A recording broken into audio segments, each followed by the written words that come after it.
Today I'm going to show you how to make the perfect jump rings for your jewelry making designs. We are going to use a 6-in-1 veil making plier and a double-sided flush cutter for our tools. For wire, I'm going to use 22 gauge. I already cut it, and now we're going to get started. So the dimensions on this veil making plier is 3, 4, 6, 7, 8, and 10.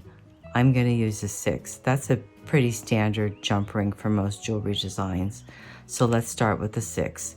So what I'm going to do with this first is I'm going to cut the end off to make sure it's flush.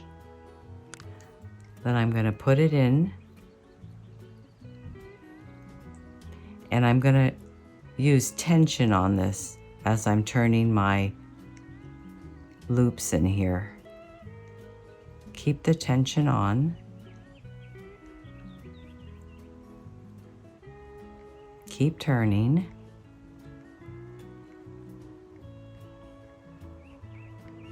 Okay, and when you think you have enough coils, you can stop.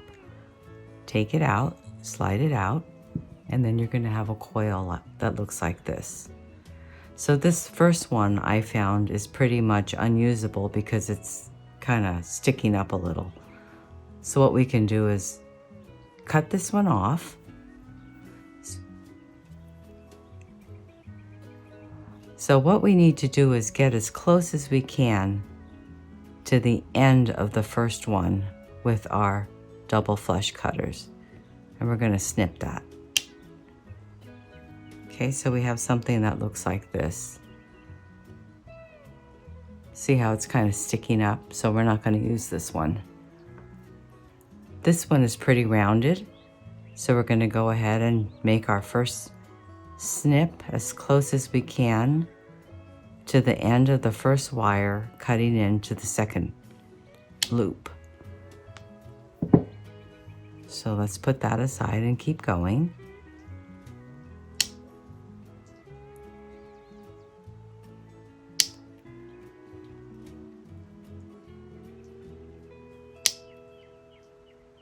So we have 4. Now what we're going to do is test it to see how close they are.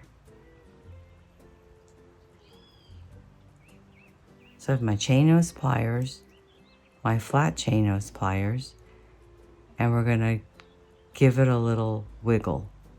And I can feel it. I can feel the tension from both rings hitting against each other. So now we know we have a pretty good jump ring that we can use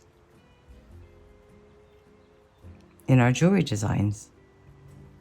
Always give it a squeeze to harden it. So there's one. Check the other ones. I can feel the tension. There's 2.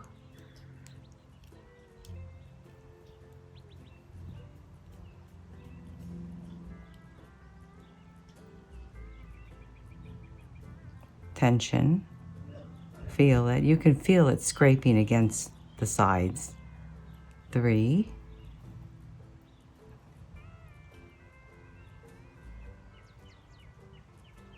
And 4. Okay, and that's it. I hope this helps. See you again next time.